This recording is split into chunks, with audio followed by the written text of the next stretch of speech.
ஒருவன் நற்செயல் புரிவதன் மூலம் துக்கத்தை பிராப்தமாக பெற்று மற்றொருவன் துஷ்ட காரியத்தால் சுகத்தை அடைந்தால் மனதில் நற்காரியம் புரிவதாலும் தர்ம வழியில் நடப்பதாலும் பலனில்லையே என்னும் சந்தேகமானது வியாபித்துவிடும் அல்லவா? ஆனால் துஷ்ட ஆத்மா எதை பிராப்தமாக பெறும் என்பதையும் அறிய வேண்டும். துன்பத்தை விளைவிக்கும் ஹிருதயம் என்றென்றும் சஞ்சலத்தில் உழலக்கூடியது. எப்போதும் இதயத்தில் போராட்டங்கள் முளைத்துக் கொண்டிருக்கும். அவநம்பிக்கை அம்மனதை வாழ்வுள்ள வரையில் விரட்டும். அதுவா சுகம்?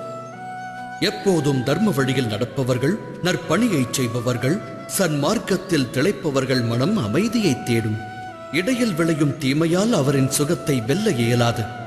இவ்வுலகத்தில் மரியாதை, உள்ளத்தில் சந்தோஷம் என்றும் நிலைக்கும். அதாவது நல் வழியில் சென்றால் சுகத்தை அடையலாம் என்பது தவறாகும். நல் வழியில் செல்வதே சுகமான காரியம். தவறான வழி ஒருவருக்கு வேதனையை அள்ளித் தருவதோடு மட்டுமல்ல, அதர்மம் அக்கணமே துக்கத்தை உற்பத்தி செய்யும். தர்மத்தால் சுகம் விளைவதில்லை.